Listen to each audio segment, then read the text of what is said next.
Now, following Dalton's proposal of the atom, further discovery in atomic theory was made during the 1800s and early 1900s. And that started with the discovery that the atom itself wasn't actually the fundamental particle, that there were smaller particles called subatomic particles that actually composed the atom. The first of these was discovered by a scientist known as J.J. Thomson in the late 1800s. And this is the electron itself. Now, during the 1800s, a lot of work with electricity was being discovered. Michael Faraday had spent quite a bit of time discovering and investigating electricity and electrical phenomenon. And one thing that had come out of this was the discovery of something known as cathode rays. And this is essentially just illustrated here, where if you had a negatively charged electrode known as a cathode and a positively charged electrode known as an anode, and if you had a vacuum tube in between the two, and if you simply applied a voltage to the cathode, what scientists noticed was that you would get a stream of particles or rays. Something would travel between the cathode and the anode. And that stream of whatever it was invisible to just the naked eye. But if you put fluorescent material in front of it, then if it was touched by any of those rays, that material would fluoresce and you would be able to actually see the stream of particles or rays. And those were termed cathode rays because they emanated from the cathode. Now, J.J. Thomson did some work with cathode rays, and he noticed a few things. First, he noticed it didn't matter what the cathode material was, the rays were always the same. So it wasn't important whether it was platinum or gold or a copper electrode, the rays were always the same. Additionally, he noticed that the rays themselves were susceptible to magnetic fields. So if you held a magnet up to the tube, the rays would bend towards or away from the magnet, depending on the polarity of the magnet. Additionally, he found the same phenomenon was true if you held a charged plate up to the tube. So if you held a negatively charged plate, the beam would actually bend away from the plate. Whereas if you held a positively charged plate, the beam would bend towards that plate.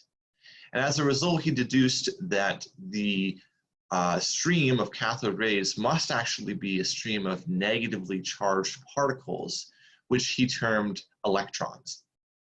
Now, he did further experiments and was able to calculate the charged mass ratio of these individual electrons, and he calculated it to be 1.76 times 10 to the 8th coulombs, which is the SI unit for charge, per gram.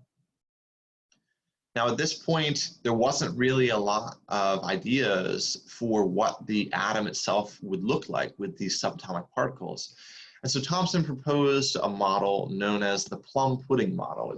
It's named after his favorite English dessert, which is simply a plum pudding. And he termed the electrons here to be the plums, just scattered throughout the pudding of the atom. Now, he also knew that atoms were fundamentally neutral, so there must be a positive charge present to counteract the negative charge of the electrons. And so he simply proposed that that positive charge was simply spread throughout the atom. Following his work, Robert Andrew Millikan did some subsequent experiments to actually calculate the mass and charge of the electron itself. And he did his famous oil drop experiment. Here we have two plates, a positively charged plate that has a small pinhole in the center of it, and a negatively charged plate at the bottom. And these can be connected to electrodes to change the magnitude of the charge. And then above that, above the positive charge, there would be small oil droplets that would be aerosolized or sprayed. And then those oil droplets would fall through the pinhole one at a time to give you discrete oil droplets. While they were falling down simply under the force of gravity, X-ray source would be shown on the oil droplets. And that X-ray source essentially just ionized the droplets so that they would pick up electrons and become negatively charged. So now those oil droplets, as they're falling down by the source of gravity, are negatively charged. And Millikan simply noted the rate at which those oil droplets fell, and he varied the amount of negative charge on the bottom plate and noted how that affected the rate that the oil droplets fell. Because the negative charge on the bottom plate would push up against the negative charge of the negatively charged oil droplets now that they had electrons, now they were ionized and had electrons on them. He would now push up on those by simply negative repulsion. And so he could vary the rate at which those oil droplets fell by simply varying the magnitude of the negative charge on the plate. Now, from this information, he was able to calculate out the individual charge on an electron, and he came out with a charge of 1.602 times 10 to the minus 19 coulombs. Now, using J.J. Thomson's charge to mass ratio, he's then able to take his charge information and calculate out the mass of an individual electron to be this extraordinarily small value, 9.10 times 10 to the minus 28 grams. Now, this was work done in the early 1900s, but this value is still in very good agreement with the modern accepted value for the mass of an electron.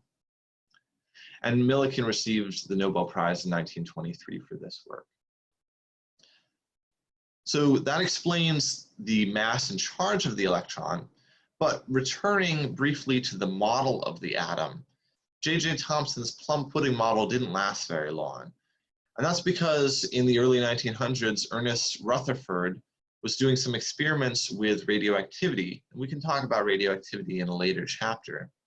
But essentially, what he found was that he could use a small stream of radioactive particles known as alpha particles. And alpha particles are positively charged.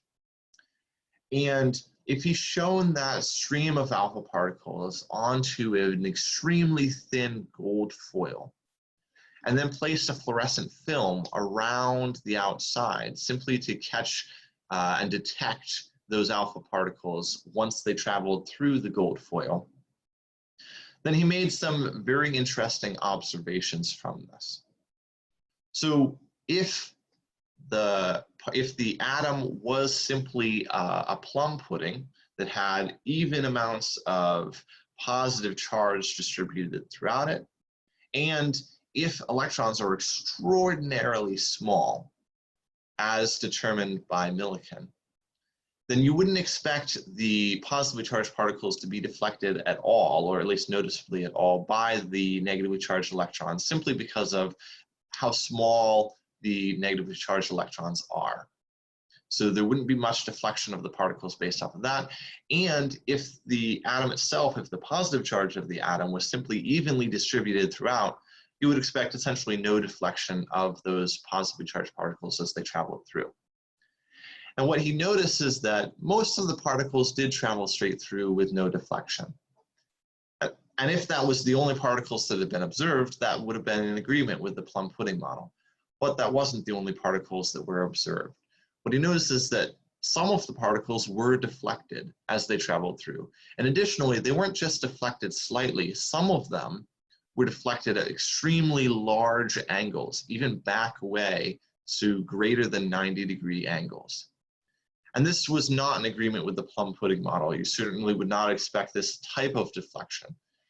And that type of deflection only made sense if there was some dense positive center in the atom itself. Somewhere in the atom, there must be a dense locale of positive charge in order for there to be this wide-angle deflection of the positively charged alpha particles as they traveled through the foil. And so the plum pudding model really didn't stand up to this experiment. And instead, Rutherford proposed what we still believe in today, which is the nuclear model of the atom. In this model, the positive charge in the atom is located at a dense center in the very center of the atom known as the nucleus. Most of the remaining space in the atom is just empty space, and that space contains the electrons. And at this point, there wasn't anything more definitive in terms of where those electrons were located. They could still have been just like plums in a pudding, but now the positive charge is located specifically at the center of the atom in a nucleus.